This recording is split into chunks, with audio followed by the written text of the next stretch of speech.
Good evening, everyone. Hi, my name's Elizabeth Church. I'm Vice President Academic here at Mount St. Vincent, and I'd really like to welcome all of you here this evening. This is our second lecture in our series, Sex and the Citizen, and we're partnering with the Canadian Centre for Ethics in Public Affairs. And we're really delighted to be partnering with them. This is our first partnership. And in this series, what we're really hoping to do is to examine how societal attitudes about sex and sexuality influence social policy and laws, and on the other hand, how laws and social policy influence sex and sexuality. So tonight is one of the series, and I'm going to invite Chris Stover to come up and tell us a little bit more about the series. Chris is the General Manager of CCEPA. Good evening, everyone. As Elizabeth mentioned, I'm Chris Stover. I'm the General Manager of the Canadian Centre for Ethics in Public Affairs. It's a joint initiative of the Atlantic School of Theology and St. Mary's University. And I'd like to welcome you all here tonight, and thank you for coming on behalf of our board and our Executive Director, Dr. Sheila Brown, whom some of you here may know, who used to be the president here at Mount St. Vincent. CCEPA provides an arena for critical thinking, public discussion, and research into current ethical challenges in our society. And ethics in public affairs is about how the values of individuals and organizations interact and evolve to enable us to work together and live more effectively. And with this mandate in mind, CCEPA has partnered with Mount St. Vincent University to present this particular series, Sex and the Citizen. And it's a 4-part lecture series examining sex law, children's sexuality and education, the sex trade, and sex in public policy. The series began in this room back in November with a presentation about reinventing the sexual contract, ethical questions about sex, marriage, and autonomy. And you can now view this presentation on the CCEPA website, as well as all the other presentations once we finish with them. And after tonight's presentation on decriminalized prostitution, we'll be back in this room again on February 7th for Dr. Gary Kinsman from the Department of Sociology at Laurentian University in Sudbury, Ontario, who will deliver part 3 of the series entitled Sex and National Security of Purge Campaigns and Fruit Machines. The series wraps up on March 2nd with author Judith Levine, who explores children's sexuality, and she will ask, what are we afraid of? All of these events will be presented here at the Seton Auditorium and will be streamed live and can be viewed later, as I mentioned, on the CCEPA website. Please visit the CCEPA or Mount websites for more information about all of these presentations and other presentations available.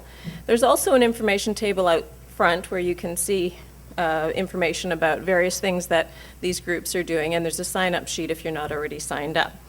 So now we'll hear an introduction of our guest speaker tonight. Oh, before I go, there are evaluation sheets in front of you. We like your feedback, so please fill those out so that we know what you think about what we're doing. Thanks. So when we were planning these series, we had no idea how topical this evening's lecture would be. As many of you know, in September of this year, in Ontario, a judge struck down 3 laws related to prostitution. And at that time, and the federal government reacted very strongly and have launched an appeal. So right now we're in a kind of limbo about what will happen at the outcome of that. But the Judge Himmel's decision has had a huge impact in the country, and people are really actively debating and discussing these issues in a way that we haven't heard so much for a while. Now, on the one hand, we have Judge Himmel, who said, I'm just going to quote from her, that current laws are an infringement of the rights of sex workers. And on the other hand, we have our Federal Minister of Justice, Rob Nicholson, who claims that, and I quote, prostitution harms individuals and communities. So we're very fortunate this evening to have Dr. Melissa Ditmore here to help us better think about these issues and understand the complexity of them. Dr. Ditmore is an internationally known and well-respected researcher, consultant, and advocate, and she works with the Sex Workers Project in New York City. As well as working in the US, she has consulted around the world in Cambodia, India, Thailand, Tajikistan, Nigeria, and many other countries. She's consulted with NGOs and foundations around the world, including the Asian Development Bank, the UN, and the Urban Justice Centers Workers Project. She has written, advocated, and spoken out on the importance of protecting the rights of sex workers and how our current laws endanger them. She is also an expert in the area of HIV prevention for sex workers and sex trafficking. And after Dr. Ditmore speaks, we're also very fortunate to have Dr. Elaine Craig, who will be the discussant.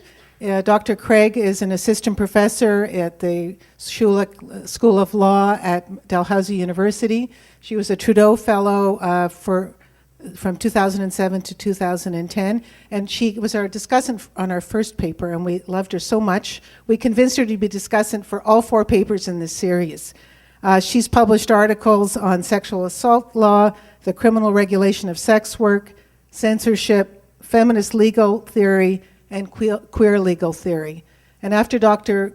Craig speaks, you will have a time for question and answers for you to ask questions of the speakers, and that will be moderated by Dr. Marnina Gonick, who's our CRC chair in gender. And then after that, you're all invited to a reception across the hall. So please join me in welcoming Dr. Melissa Ditmore. Thank you very much.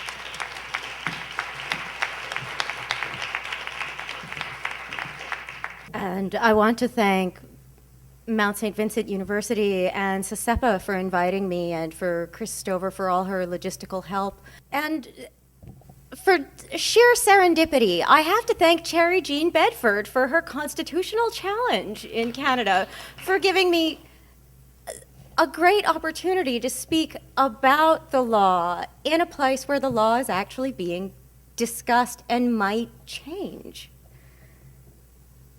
So what would decriminalization of prostitution look like?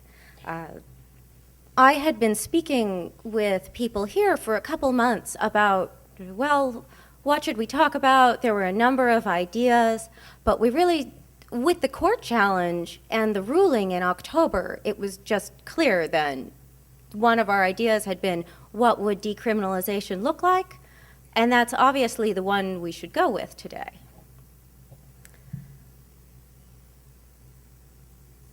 But let's talk about the background to this, to the court challenge,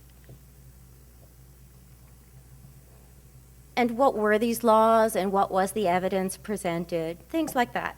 So laws addressing prostitution were challenged. There are literally thousands of pages of evidence that were submitted. Academic studies, advocate statements, statements from organizations in Canada and elsewhere around the world about the way legal systems affect people who sell sex. People of all ages, people of all genders, not just women, but men and transgender people as well. And a wider variety of ages than people imagine. Some people who are minors, some people who are young adults, some people who are career sex workers or part-time sex workers, and some people who had been kind of lifers in the sex industry, moving through a number of venues, perhaps including management positions. And the judge deliberated for a year before writing and delivering her decision, which struck down the 3 laws challenged. The implementation has been postponed. The ruling may be appealed. It's probably pretty certain that the ruling will be appealed, considering the debate that is happening now and the Conservative government, although I think any government would probably appeal. Most people don't know the details of the laws that were challenged, so I'd like to go over that, although because of the constant public discourse since the ruling, you may be far more aware of what the rules are and the laws as they're implemented here than most audiences, and I'm sorry if this is a review for some of you. So in Canada, prostitution itself, selling sex for money, accepting money for sexual services, is not a crime. The laws that were on the books, that are still on the books but have been struck down and this may be appealed. They addressed ancillary activities, things like communicating, which in the US where I live is called soliciting. And that means advertising, discussing, trying to make the arrangements for a date, talking about payment, perhaps even setting a time to meet a person. I'm not sure how this has been enforced in all cases. If you were to take a very broad view of communicating, it could include emailing someone to find out, to ask them any questions about prostitution and what they might be willing to do. Keeping a bawdy house. I have to say, I find the old-fashioned language of the term bawdy house quaint and charming even.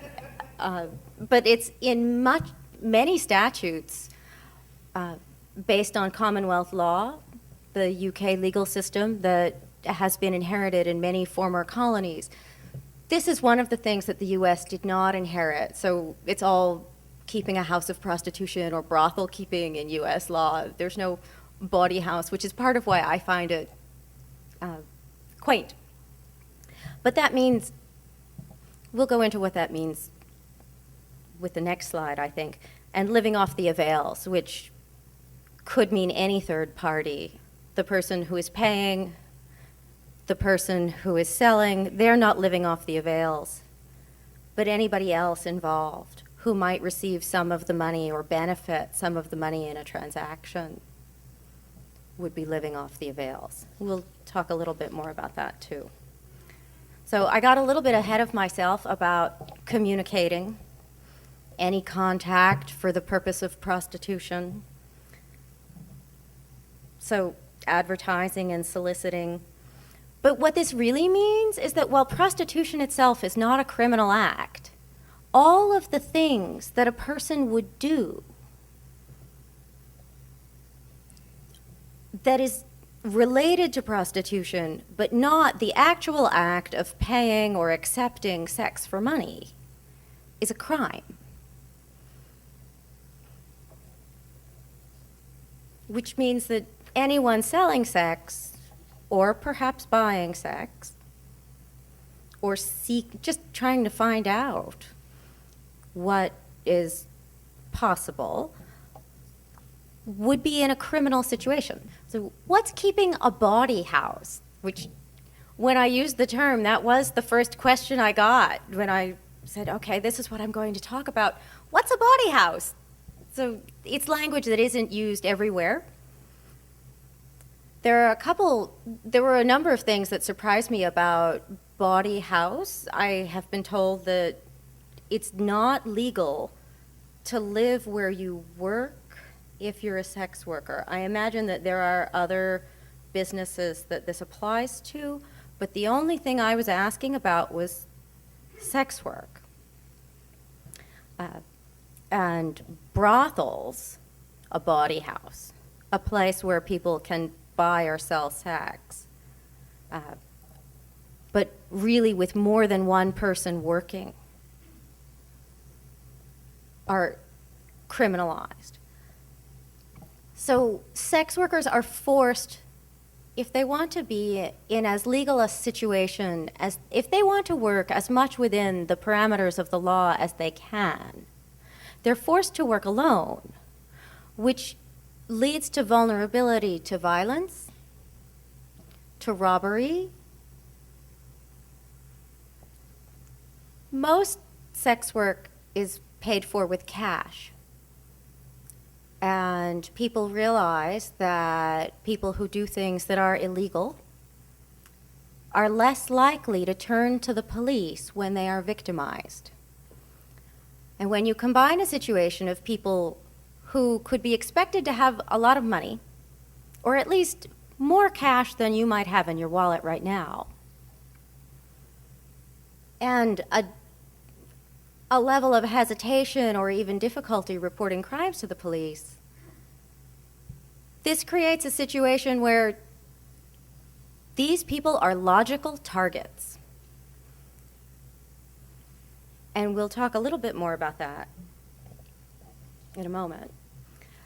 In addition to having a certain amount of money leading a person to be vulnerable to violence just by fact of being an obvious target for robbery, violent criminals who want to victimize someone may seek out sex workers because they know they'll have a harder time reporting crime, either because of police response or police lack of attention, or because a sex worker might be afraid of the police and afraid to turn to the police for help after being victimized.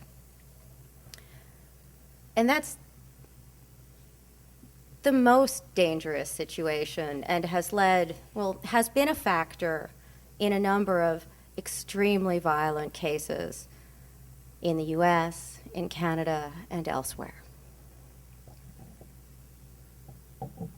Living off the avails is just not being the person accepting the money directly, but anyone who benefits from the money of a sexual transaction. It's not a charge for sex workers themselves unless they work with a few people in one place. Then you could be charged with keeping a bawdy house.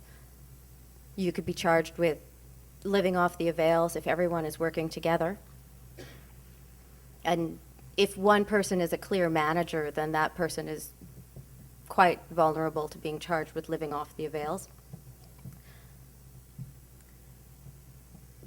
So third-party involvement could be management. The idea of a third party always being the stereotype of a violent pimp exists. The stereotype exists, but it is also not the only thing that exists.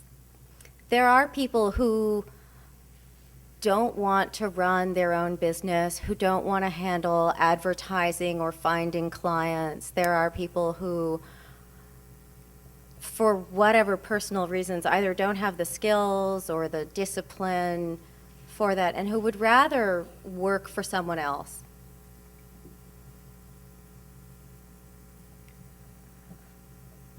Sex workers who have adult children may be forced to live separately from them.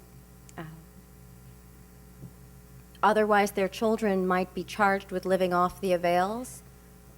I've heard of this happening elsewhere more frequently than here, more in Western Europe. But I haven't looked through all the cases here, and while I would be surprised that it happens, and shocked that such a law would be used to break up a family, I would be dismayed, but I would also expect to see it simply because of the climate and the repression and stigma and discrimination that we've seen also. Normal family life with a partner or a spouse with whom you pool expenses or have a joint bank account could be a criminal liability for a husband or a wife of a sex worker.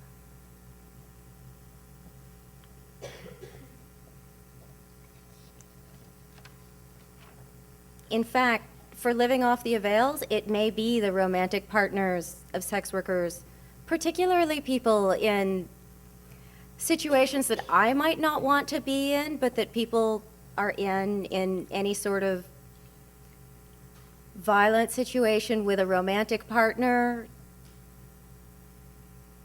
If one of the partners is a sex worker, the other partner is quite vulnerable to being charged with pimping or living off the avails. But Canada's not unique with these legal systems. As you know, they're inherited from the British, and a lot are derived from Commonwealth law. India and many former British colonies have really similar situations. In fact, I think a lot of the law in India is very similar, almost. Some laws have been changed. Implementation varies with rule of law. So what I mean there is that where the rule of law is weak, you may have a very different sort of implementation than a place like Canada where the rule of law is fairly robust, quite robust even. Reformers and local agendas have also affected how laws are implemented.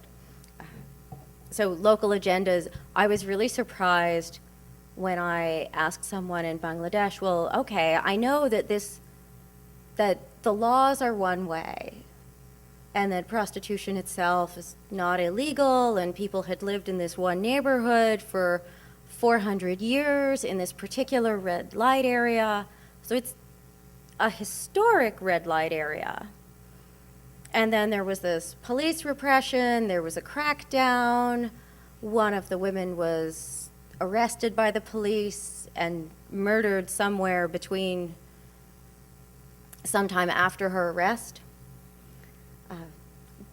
We'll never really know what happened there, but when I started asking about, well, why was this particular brothel, why was this particular red light area singled out? And finally, after talking to lots of people, one of the people I spoke to said, oh, well, it's gentrification. This is really in the center of town, in an area that, it's surrounded by areas that have become wealthy. And this area would also be wealthy if it could be redeveloped, but that would mean moving the people who live there now out. And the easiest way to move them out was to close the brothel. And that's exactly what happened. So that's an example of a local agenda that affects the sex industry, but they don't call it, they didn't say, well, we'd actually like to buy the land and rehabilitate the neighborhood. It was much more, well, let's just push people out so that we can do what we want on this land. So the laws are similar, but implementation varies in many, many, many places. If rule of law is weak, you might find more abuse, more police abuse, more difficulty bringing any charges.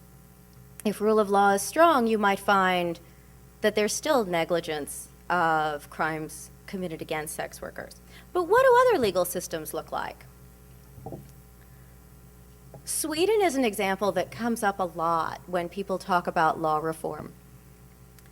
Sweden has decriminalized selling sex, but criminalized the purchase of sex. So the person selling sex is not committing a crime, but the person paying is committing a crime. And this was implemented this way. It was described as being based on power relationships, and the person with the money is the one who is really committing the crime by exerting the power that they have in the form of having the money that this other person wants. It is more similar to the Canadian situation in that prostitution itself, selling sex, offering sexual services for money or something else of value, is not illegal. And when people talk about the Swedish model, they usually refer to particularly agents of law reform, so reform organizations, advocates, activists. When they talk about the Swedish model, a lot of people who are disapproving of sex work are really, really, really promoting the Swedish model, by which they mean criminalizing the client or charging the person who's paying at the same time. What's usually neglected in the rest of the world is the aspect of the act of selling sex not being a crime. And that's neglected when people outside Sweden talk about the Swedish model. And so instead of advocating real change, what we've seen in many places has been a move to further criminalize sex work by adding a criminal statute without removing other criminal statutes. In the US, prostitution is criminalized almost everywhere. It's rural counties of Nevada with fewer people, I think, than 450,000 in a county. So rural counties of Nevada have licensed brothels. The way this is implemented, the licensing system favors very large brothels. The fees for the license are very high, and it's not economically viable for a 1 or 2 person operation, a neighborhood business, for example, to be able to pay for that license. So it actually creates a situation in which management is necessary in order to have enough people to make the licensing scheme economically viable as a business. But in the rest of the US, prostitution is a crime, and it's all aspects of it, the seller, the buyer, are criminalized. The way it's enforced is different. It varies from place to place, and what the police initiatives at the time are.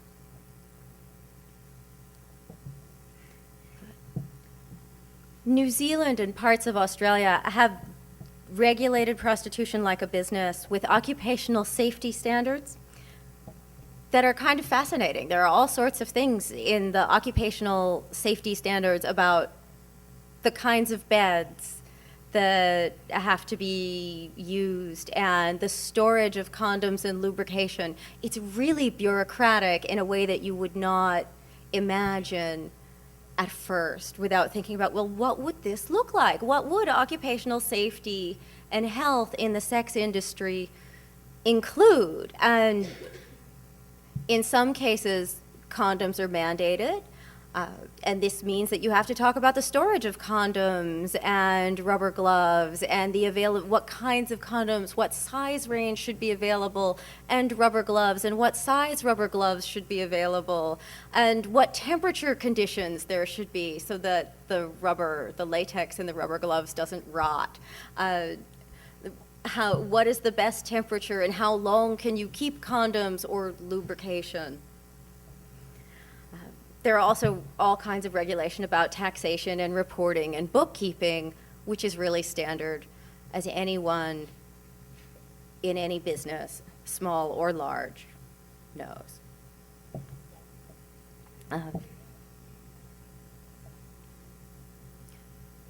Yes, STD testing is included in the occupational safety and health standards. What it actually says is that tests should not be mandated. This was also fostered by the World Health Organization, saying that affordable, reasonable, confidential, or anonymous testing should be available, but no one should be mandated to have any sort of exams. But the laws are always in flux, as right now here in Canada, across the country. Since 2002, the United States has an agenda, as a political agenda, encouraged other nations to criminalize prostitution. And South Korea and Cambodia have both done so, really with disastrous results. After prostitution was criminalized in Cambodia, sex workers in brothels and on the street were rounded up and sent to a former Khmer Rouge prison camp where at least 3 were murdered. A number were raped. Many more were beaten. And this is the most extreme example of police abuse that I could give you. But it is one, while it may be remote for criminalization in a place with a robust rule of law like Canada, it's a factor to consider. All of the examples that I have given from Cambodia were documented in a Human Rights Watch report released at the end of last year. South Korean sex workers who had licenses. Not everyone in the sex industry in South Korea had a license, but there were licensed sex workers who were really distraught because they had no idea how they would earn a living or eat after their jobs were legislated out of existence. And a number went on hunger strikes and were quite ill by the end of their hunger strikes, and they did not starve themselves. There have been situations when Taiwan criminalized, it legislated out an existing licensing scheme for individual prostitutes. One woman went into great debt and killed herself.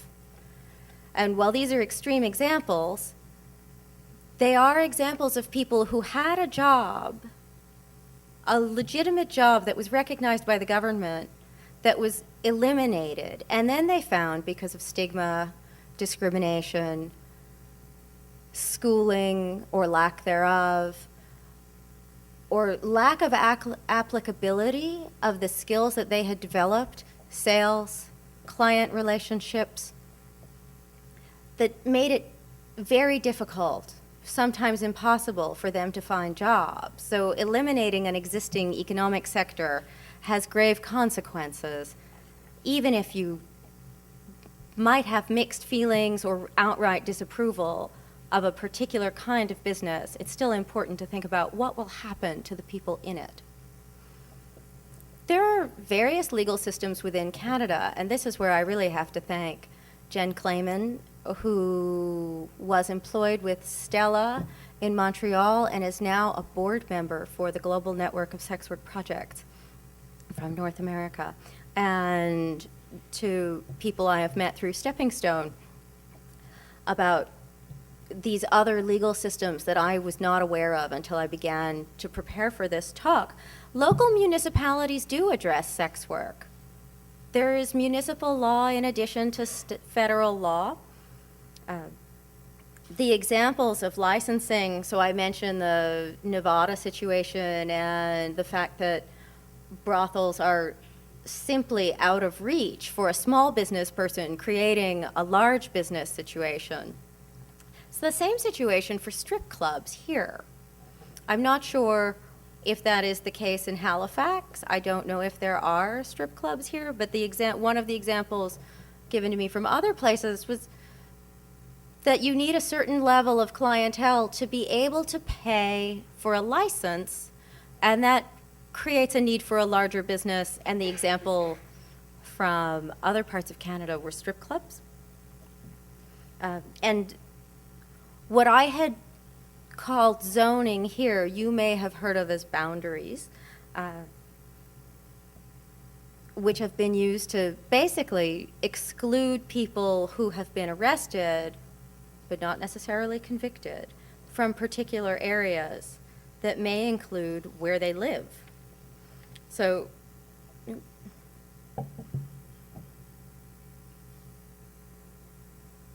I'm sorry, I'm missing a slide here.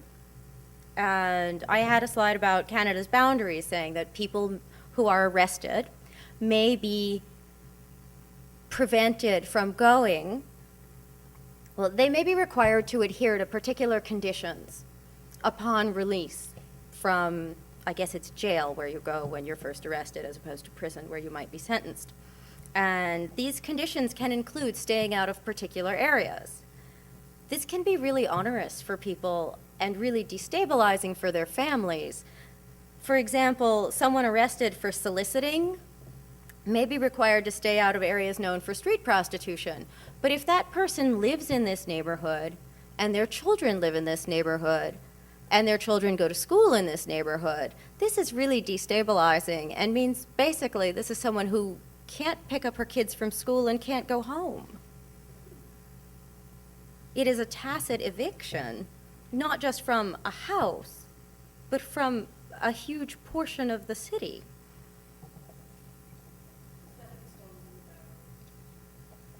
So here's an example where if a person is seeking services, and if Stepping Stone is in the boundary, so is Mainline, the Needle Exchange, if someone needs to see a social worker or go to a needle exchange, they might not be allowed to, or go to the methadone clinic that is there. So this could be an obstacle to someone who is part of a methadone maintenance program, who is trying to stop using drugs and really trying to make a change in their life. this could be an obstacle if they are not allowed to get to their medical provider.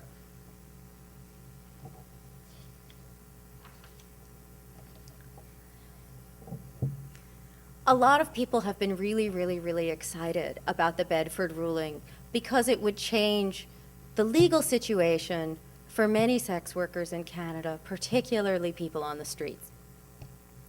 But there are many things that could change, and it's really interesting to think about what could change, but also what wouldn't change. So if someone has particular problems based really because of their involvement in the sex industry or the way it's treated legally, what could change? So I've talked a lot about sex workers in places where laws are not enforced, where the rule of law is weak or absent.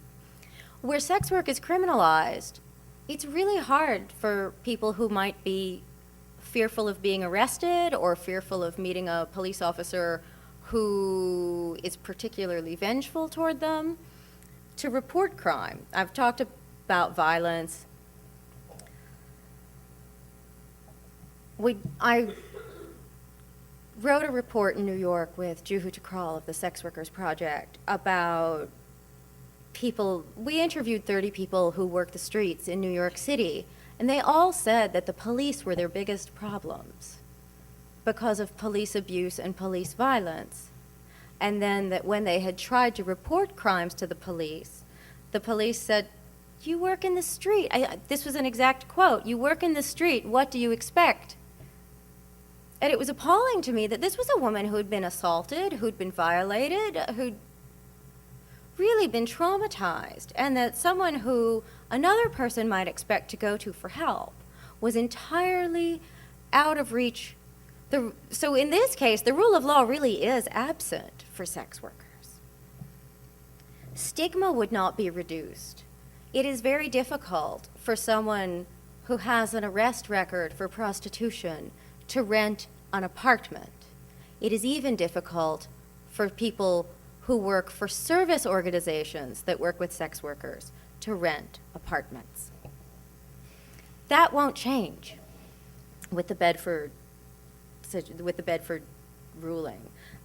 Documenting income is really difficult for sex workers some of the time. It's a cash business for the most part, and that makes it, for some people, difficult to declare income.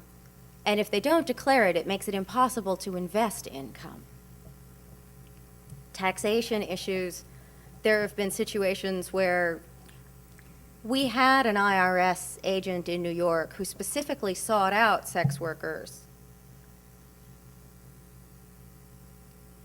for audits, and that it is common for one sort of labor sector to be sought out to audit at a particular time to figure out, well, what are reasonable expenses?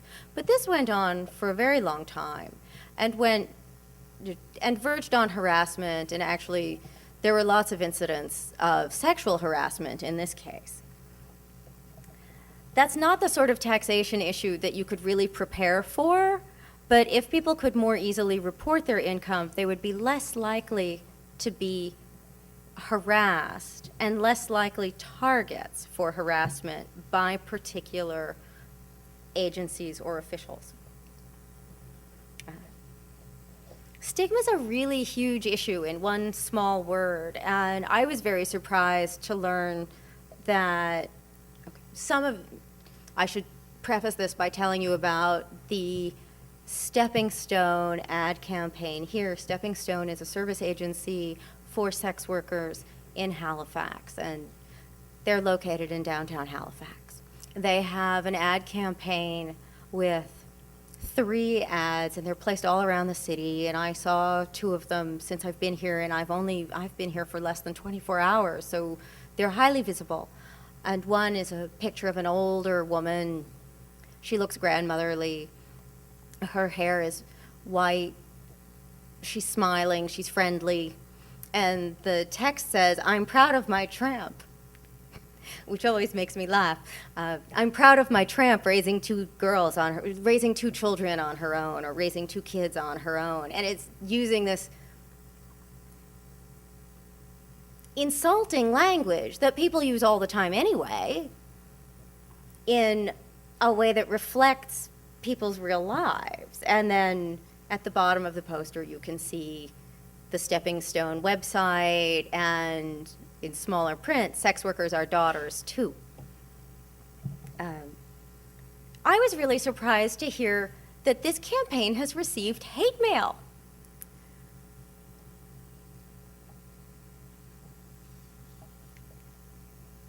Even as this campaign was actually designed to confront what Gail Federson labels horse stigma in her writing about the phenomenon. My second slide about the Bedford ruling not solving all problems still goes on to stigma with the fact that police will not necessarily address violence against sex workers, even though it should be easier for sex workers to report crimes. This is something that advocates are really needed to work on, and allies, to really push the investigation of crimes. I'm sure everyone has heard about the Picton case outside Vancouver, in which mostly Native women were murdered on a farm, probably by the farmer. He has been convicted of a large number of murders now. But he had specifically targeted sex workers because the police weren't investigating. And here in Halifax, there was a woman who was sexually assaulted, and she survived. And then another person was murdered. Apparently, the suspect is the same in both of these cases. And if the first assault case had been handled differently or investigated more studiously, it's possible that the murdered woman might be alive now.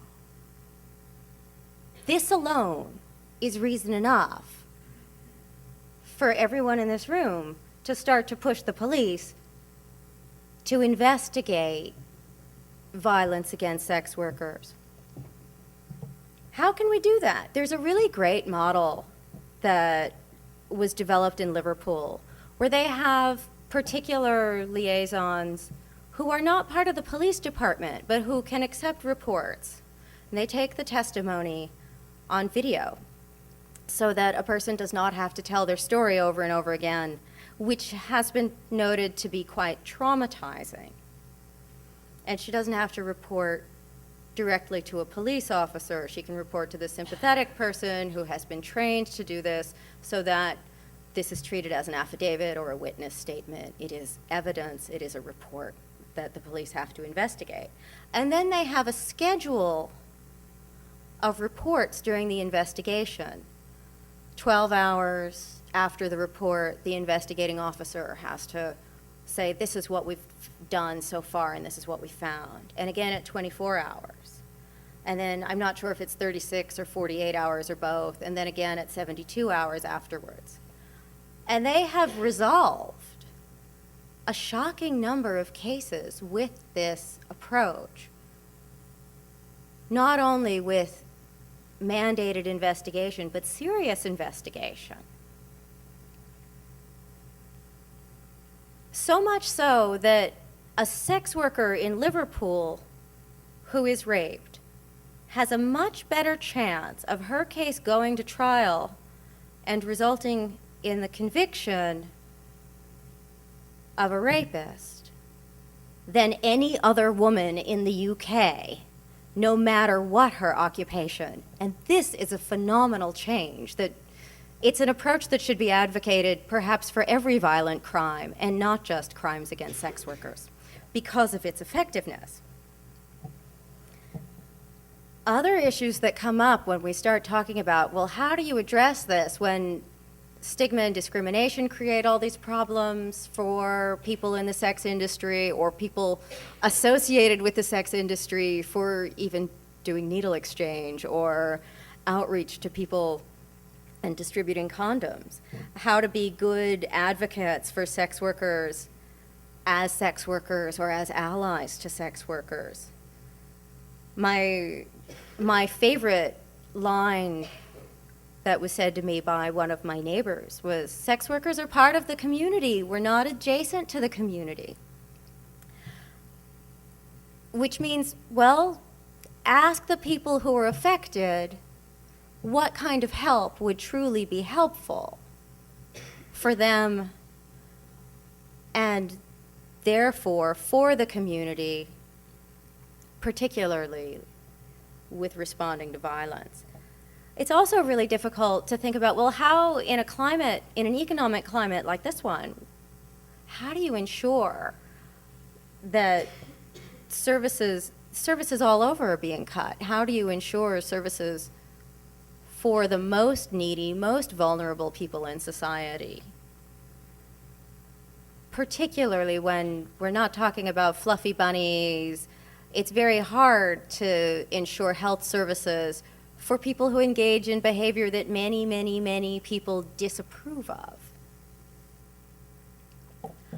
One of the worst things that one of the people I spoke to, the advocate with Stella, had said, you know, one of the things that comes up with the Bedford ruling is that prostitution itself could be criminalized in the appeal or after the appeal, that a different law could be made. And all of the evidence from elsewhere has highlighted that criminalization leads to vulnerability, difficulty moving on to other work, and vulnerability to violence while people do sex work.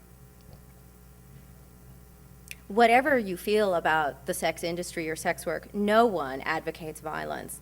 It's really illuminating to consider Judge Himmel's evaluation that the costs in terms of violence far exceed the utility of any message against sex work sent by the laws that affect prostitution that were struck down in October but are still in effect. It's a very funny situation to describe.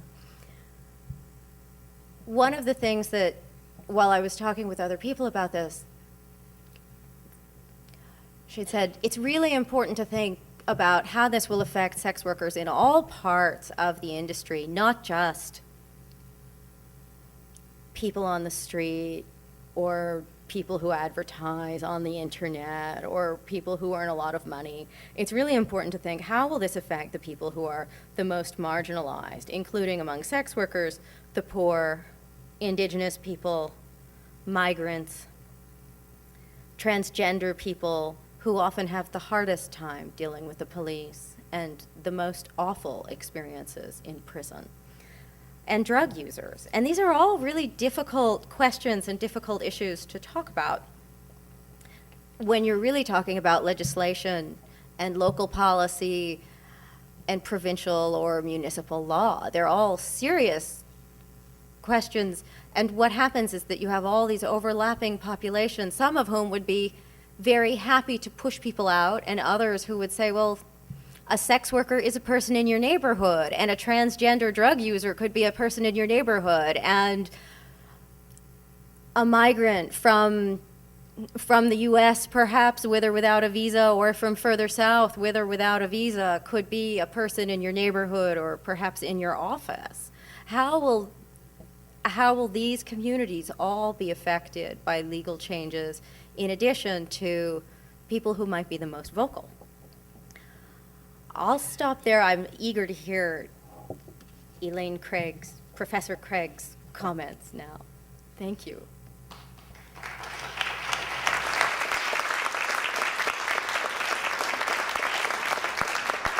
So let me say thank you, first of all, to Dr. Church and to CCEPA for once again giving me the opportunity to comment, to offer a comment, a response as part of this important speaker series.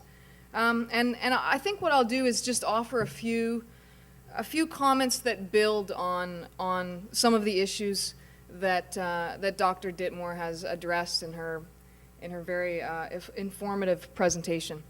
So, two things really that she touched upon that I want to talk a little bit more about. One is the promise of Justice Himmel's reasoning in Bedford. And the second is the limits of this decision. So, and the corresponding implications of those limits for for us in Canada for the future.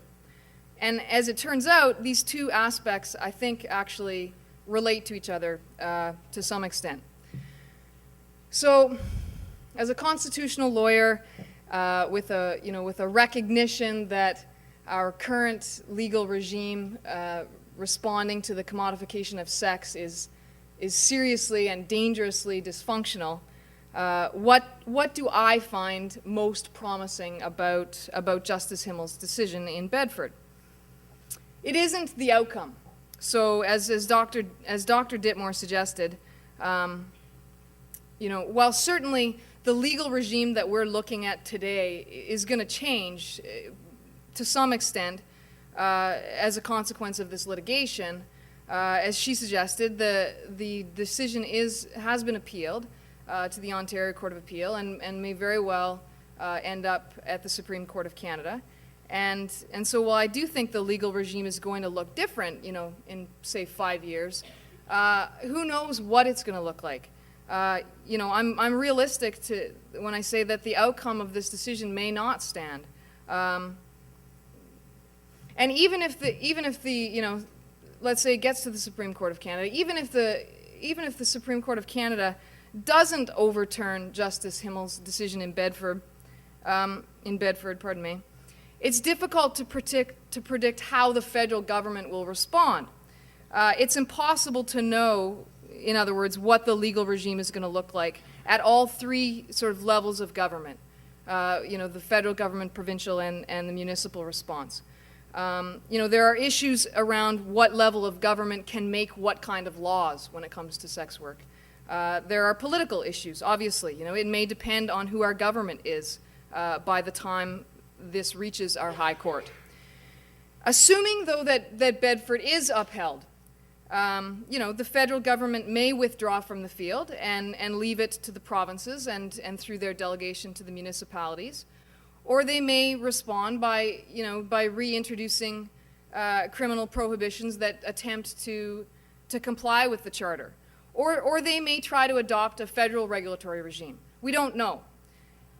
Here, though, I think is what we can safely assume about the relationship between the law in Canada and sex work. The choice currently before activists, lawyers, law reformers, litigants, academics, is not between a system which withdraws state interference, surveillance, and regulation of, leaving sex work deregulated, and a system which adopts, a new model of regulation post-decriminalization. So what I'm saying is that already the choice is what the state interference is going to look like and what level of government should be doing it. So I think often the debate surrounding the law's relationship to commodified sex, it portrays these either-or distinctions between decriminalization and legalization. With the term decriminalization meaning, the repeal of criminal laws creating offenses like, activities such as the communication for the purposes of prostitution, living off the avails, these sorts of things. And then the term legalization, is typically relied on to suggest a regulatory framework in which, once the criminal laws are repealed, sex work will become the subject of, will become subject to government regulatory regimes. And so frequently, commentators, they tend to characterize these concepts as distinct options, right? As if to sort of suggest that, option one is the government here, in the debate we're currently having, the federal government could opt to decriminalize or be forced to decriminalize through the courts and leave it at that. And then, sex work operates like any other commercial trade, right? Like the mom and pop store, corner store. Or then option two is, the government could, upon decriminalization, opt for a legalization model in which the sex work industry becomes subject to a regulatory regime. So in practical terms, I think it's fair to say in Canada, this distinction is false. Not only are significant segments of the sex work industry already subject to varying degrees of regulation in most Canadian cities. Halifax is actually an exception. We don't have zoning bylaws and licensing regimes for body rub parlors and escort services. But most cities in Canada do have those sorts of regulatory regimes at the municipal level. And so it's implausible to assume that, if the criminal code provisions prohibiting activities surrounding sex work are repealed or struck down, or the, Justice Himmel's decision is upheld, at our apex court, it's implausible to assume that these municipal regulatory regimes would contract rather than expand. If the decision in Bedford prevails on appeal, or if these criminal code provisions are voluntarily amended or repealed by the federal government, the choice is not between decriminalization and legalization.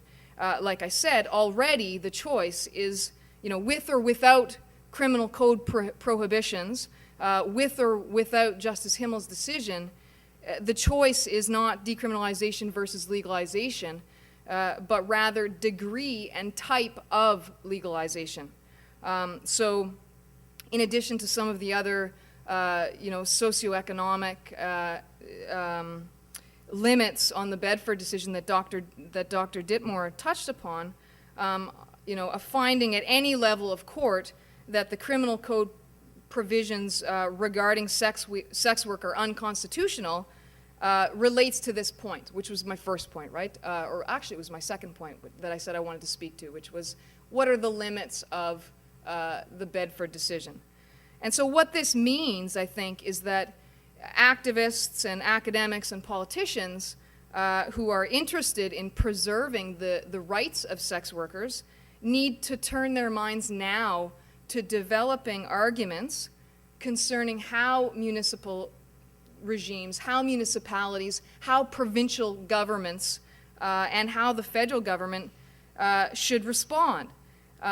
These social and legal actors that are interested in protecting these kind of rights need to consider what these regulatory models should look like. What could best protect the interests of sex workers? What does the charter require? What legal arguments should be launched against those who will or already are using, say, municipal law to eliminate sex work through things like, particularly, onerous zoning bylaws, or, I think in Toronto and Vancouver, those are two cities that issue licenses for body rub parlors, and it's very obvious if you read their city bylaws that what the intended activities in these body rub parlors are, and the licensing fees are $7,000 or $8,000 a year, whereas licensing fees for almost every other commercial activity in the city is around $100, $200, with one or two exceptions. I think horse track racing is one exception. Anyway, so that this is where people interested in protecting these rights need to turn their minds, right? We need to ask, how can a regulatory model balance community interests, which are real, and the fundamental rights of those involved in the sex trade? Because like I said, there are already a lot of examples of this kind of municipal regulation, and it's not going to go away. And under the current regimes that you see in most cities, because they're responding to, a situation in which sex workers are particularly vulnerable, because we have a system in which the activities surrounding sex work are criminalized, and yet municipalities are stepping in and licensing these same activities. It's a double jeopardy, right? It's an incredibly vulnerable situation to be in. They are de facto licensing what are criminalized activities, which puts the licensees, in particularly vulnerable legal circumstances. So like I said, the issue before us is already how, to start looking at how these legal regimes can be developed in a way that best accommodates what are undoubtedly competing interests. And there are competing interests, community interests on the other side that we're unrealistic if we don't recognize and respond to them. So, that this is the case, that this is a certainty, is evidenced by Justice Rosenberg's decision granting the Attorney General of Canada's motion to extend the stay of Justice Himmel's decision. Justice Rosenberg accepted the Attorney General's argument that too much harm would result if the decision were to take immediate effect, right, if the criminal code provisions were immediately no longer enforceable in Ontario, starting today or starting, in December or when the decision was issued. And he accepted this argument in large part on the basis that if he didn't extend the stay, there would be a legislative void. There would be a void because municipal or potentially provincial regulatory regimes are underdeveloped. And so I think that what the decision in Bedford really is an invitation, a determination that the criminal laws prohibiting the activities surrounding sex work are unconstitutional opens the door. It opens the door not for, a circumstance in which sex work now operates somehow outside the context of law, but rather for an opportunity to, at least have a conversation about remodeling the current regulatory landscape in a more coherent, forthright, and just manner. So now I started by saying that I would offer a few comments on what I found hopeful about the Bedford decision, and then I said it wasn't the outcome. It wasn't the outcome for the reasons I've just mentioned. What is hopeful about Justice Himmel's decision is the reasoning. The reasons why she found that these criminal code provisions violate the Charter. And fortunately, the type of reasoning that she relies upon can and should inform the debate about how different levels of government might regulate aspects of the sex work industry. That's hopeful. In other words, in remodeling this legal regime, in talking about how and what municipal, federal, and provincial governments can do, these governments will hopefully be confined by the principles and values expressed in Bedford. So in this way, thankfully, the limits of the Bedford decision, the implications of it for the future and the way in which those implications are circumscribed, the fact that we still need to contend with, in a very real sense, the reality that sex work is going to be legally regulated, I think that reality is to some extent connected to what's hopeful about her decision. Because what's hopeful about her decision, which I'll talk about in a minute, is should inform the way in which we can, the way in which we interrogate this social issue that we're presented with. So then let me speak, I guess, about what it is that I find most hopeful about her decision. It's a long decision. There are three aspects of her reasoning that I think are particularly promising for developing arguments against, say, municipal bylaws which just perpetuate harm against sex workers. And I should say that even if the decision is overturned, I don't think that it'll be overturned as a result of either the Ontario Court of Appeal or the Supreme Court of Canada taking issue with these principles. They may take issue with the application and the balancing process that that Justice Himmel and the Ontario Superior Court of Justice engaged in, but I think the principles are ones that have significant potential. So the first aspect of her decision that I think is promising is the justification she offers for revisiting the constitutionality of these provisions 20 years after the Supreme Court of Canada found that they don't violate the Charter. So remember that the Supreme Court of Canada 20 years ago in the prostitution reference said that these laws are fine, right? Lower court judges, for those of you that were fortunate enough not to go to law school, aren't allowed to revisit their decisions. They're not allowed to revisit decisions from the Supreme Court without a good reason, okay? And so Justice Himmel had to address this before she could even get into the merits of the decision. She had to give a reason why it was okay to go back and look at something that the Supreme Court of Canada had said was constitutional. Now, her reason, in part, is what's hopeful. She recognized that for a court to determine whether or not these provisions, these criminal code provisions, violate the Charter, requires recognition of the violence faced by sex workers. So in other words, you can't make a determination about their constitutionality without taking into account the reality of the Robert Pictons. And, that's just the most sort of, media. That's the case that obviously has received so much attention recently. But this is a prolific issue, obviously. So why is that hopeful?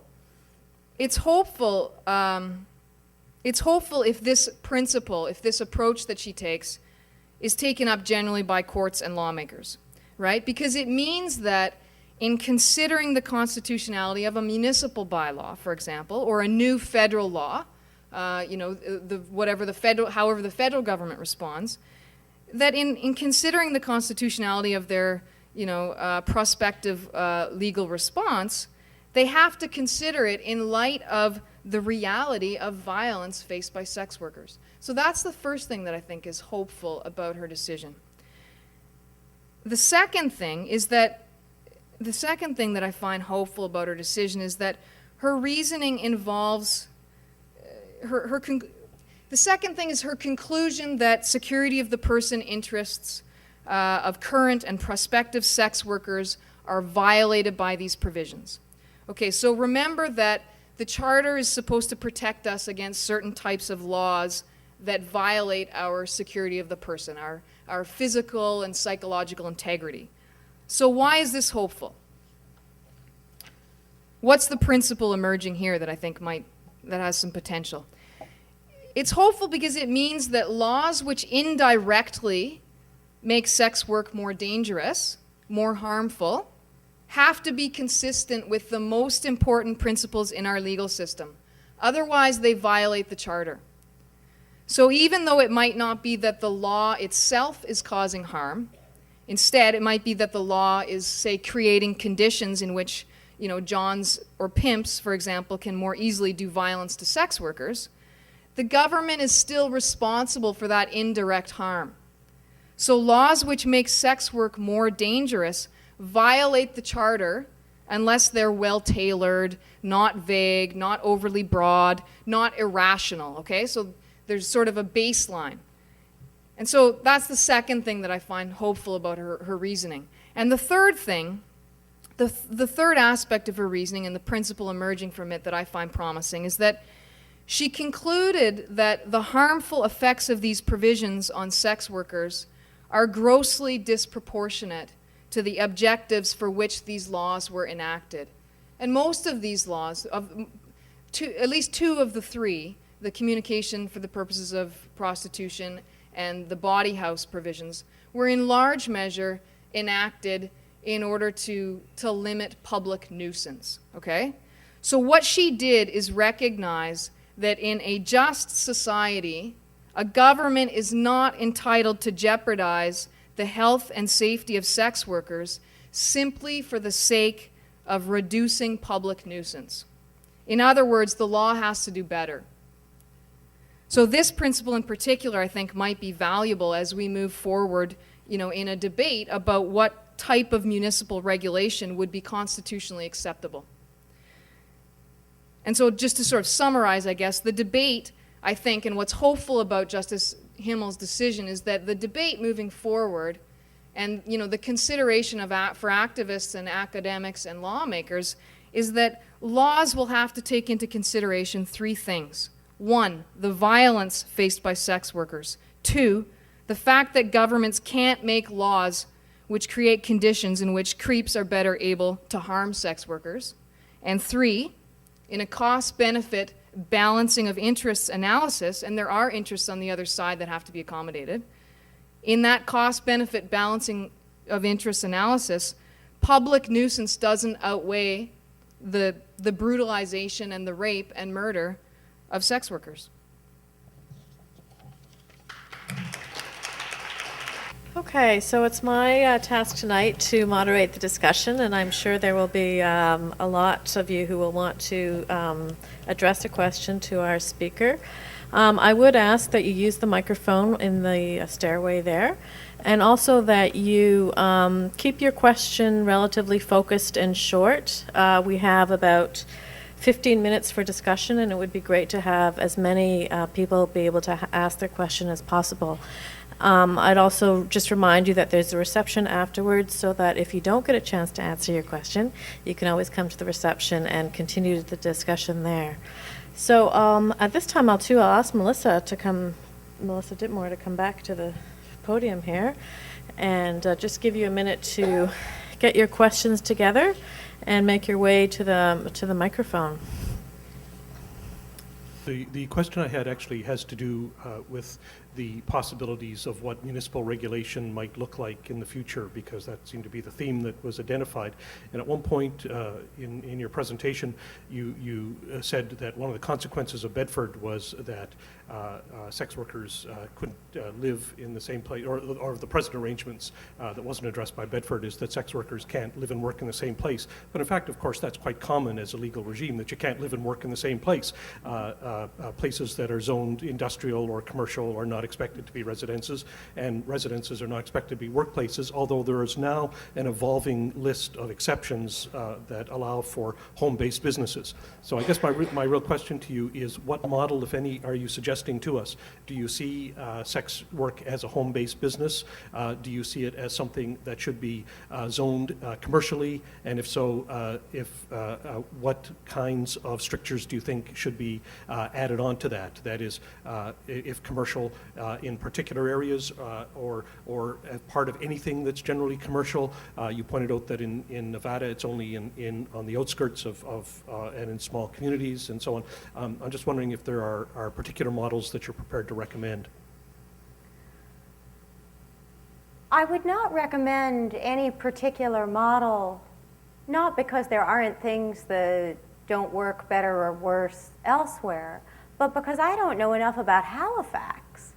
I would suggest asking people, what I would suggest as a model would be actually consulting with people who would be affected. Yeah, and I wasn't actually asking about Halifax specifically. I was wondering if there were general recommendations that you would make that you would adopt in the United States in virtually any municipality, or does it vary? Well, you're absolutely right that people don't often pay attention to laws saying you can't live where you work in different situations. And perhaps that's one, if so many people are not paying attention to it, it might be worth looking at that and saying, well, maybe this is the sort of thing that could be a home-based business. I'm sure you would find similar things. I wouldn't want a blacksmith in my building, let alone noise, but just for the risk of fire. That would be a consideration. What would be the considerations with the sex industry? Traffic, not necessarily vehicular traffic for one person living in one place, but there might be regulations about where you could put a business of a particular size. If it was one or two people working in one place together, that would be very different than something with 10 people on shift during the day and more at night. There are all sorts of considerations there. That's just one way to think about it. But again, ideally, one would be able to set up a consultation with people who work on the streets, people who work indoors, perhaps by themselves, illegally in their homes, people who work in illegal brothels, body houses now that are illegal, or in the body rub places if they are regulated elsewhere, and see what works. I'm sure if we ever get there, it'll be a lively debate. Thank you. That would be fun. Well, what is on the other side? Public nuisance, you mentioned. What else?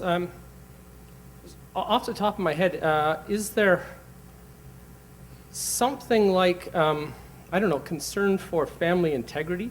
Would making prostitution legal with some regime, is there any empirical evidence that this would have effects on family life? The other thing off the top of my head, women.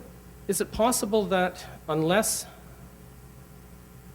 working as a prostitute is harsh in some way, that it would bring more women into it? Does that stand on the other side? I mean, what are the arguments for having something like criminalization rather than just a regulatory regime?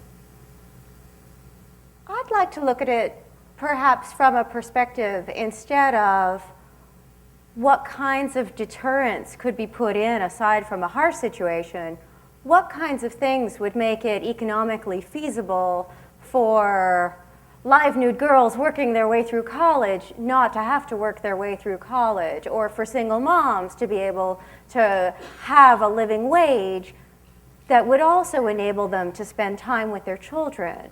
I think we have to look at the sheer search for cheap labor. This is something that comes from my American background with less information about the way things work here. The sheer search for cheap labor in the US and outside the US has driven down wages for unskilled workers. And those people who do not have skills and have a limited range of options. We all have a limited range of options. Some of us have more options than others. And within the limited range of options that we have, what's the best option for one person could be different than for others. Some women have said, you know, I would rather have this job that may make me legally vulnerable, but allows me to work part-time and spend the rest of the time with my family. That could be real family values if people would acknowledge it. I have not seen in places where sex work is legalized or not criminalized, for example, parts of Australia, the family has not fallen apart. These are more complex issues. These are not necessarily justifications for discriminating against or using the law to discriminate against entire bodies of people, entire segments of the population. You wanted to add something. Should morality play a role in a justification for the criminalization of this activity? I don't see it that way, but anyway, yeah. Well, I mean, you may not phrase it that way, but that's sort of, I mean, you're asking, you know, is the issue of family integrity potentially something that we should consider in factoring, you know, in weighing the justifications for the criminalization of this activity? And that is an argument that was advanced in Bedford. One of the interveners, Real Women, strongly advocated for that position. That, you know, and the court has consistently said that the government is justified in enacting criminal laws on the basis of morality. For the most part, those morals have to be reflected in our charter values. It's not the response that the government, that the Attorney General of Ontario took, and it's not the position that the Attorney General of Canada took. Nor is it interestingly enough, nor is it the position that the federal government took in responding to the Bedford decision. The rhetoric coming from the government post-Bedford was all about protecting women and the interests of the women in the sex, which is I find interesting, given that, you know, there are reams of empirical evidence and historical literature to establish that no one cared at all about the interests of these women. That was never the justification for these laws, and so it's ironic or interesting, and it's noteworthy to hear the government talk about that now. But I mean, it is a potential justification, but it's not. I don't think there's an appetite right now in Canada to move towards morality-based reasoning for our criminal law in a variety of different ways in which law and sexuality intersect. I'm just wondering how we would deal with abusive pimps. How would you protect sex workers from them? Violence is criminalized. Absolutely, but I'm thinking of exploitation also where you have very young sex workers or perhaps recent immigrants. Yeah, well, I would hope, yes, it is criminalized, but we have all sorts of What we found violence that doesn't get punished or dealt with. That's true. And what we found in the US, investigating the ways people in trafficking situations, so recent migrants, some youth, have been identified. Some have been identified by law enforcement, but far fewer than the law would like to find. Some have been pushed into situations that somehow made it possible or forced them, for fear of their lives, to say, I have to get out of this, and then seek help from law enforcement, from social workers, from neighborhood outreach programs. But I was really surprised to find that the people who were the best at helping people get out of exploitative situations like you described were sex workers in the same brothels with these particular people and their clients. And I am still surprised.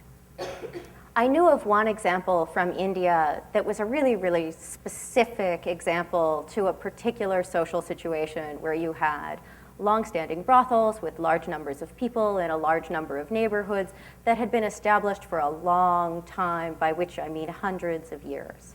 And when they had a program to identify minors and people who were working under duress, who had been forced into prostitution, they mobilized to get people out in response to the police in order to change police response, because the police had been harassing them and conducting raids of a legal situation where prostitution was not a crime, and there were lots of abuses by the police. And so they said, well, we're going to eliminate the police justification for coming in. And they were able to do that because they knew their areas really well.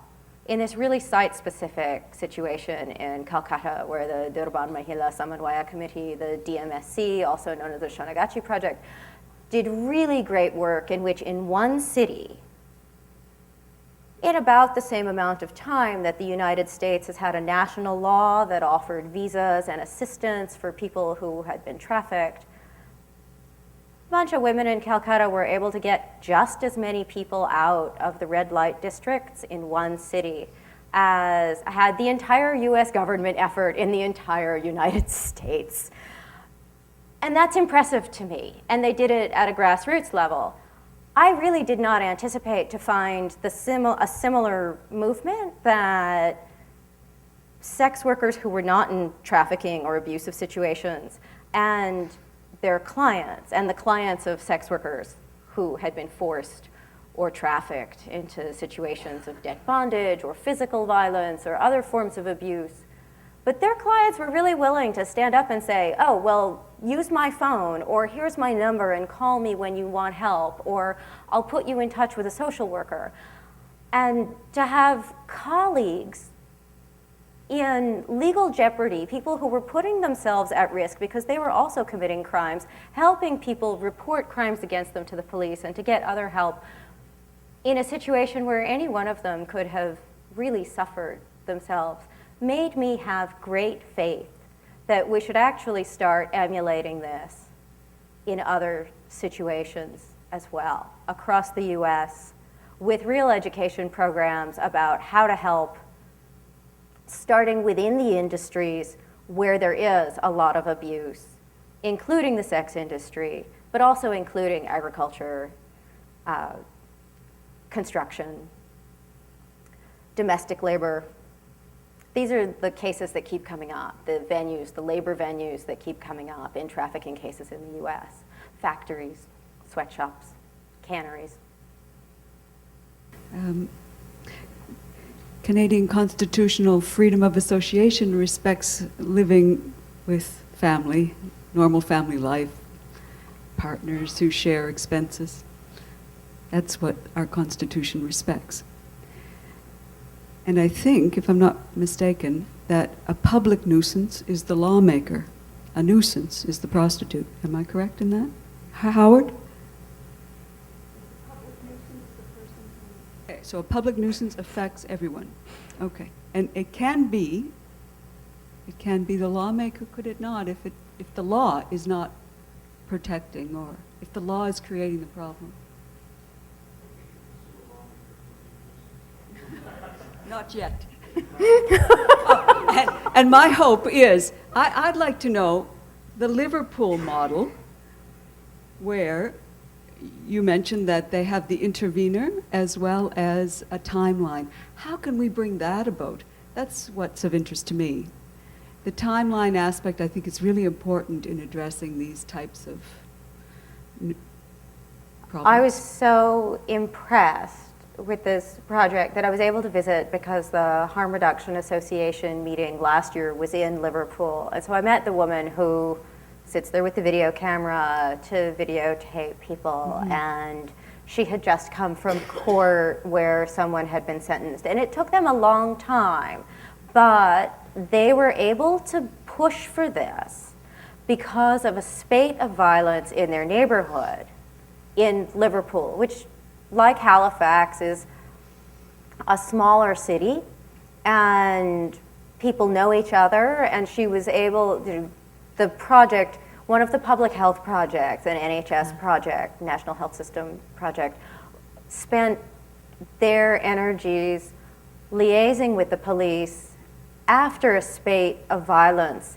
And the police said, well, we have to stop this. And considering the unfortunate murder of a sex worker here in Halifax in the past, I believe, 6 or 8 months, this may be a very good moment to push for such a model here, involving lawmakers, involving the police, involving public comment, saying there is an effective model for at least addressing violence that has happened. Resolution, and Yes. ensuring that there's some resolution in a timely fashion. It does make good sense. It would make good sense for many violent crimes Exactly. committed against anything many from people. bullying all the way through to the right along the continuum. Thank you.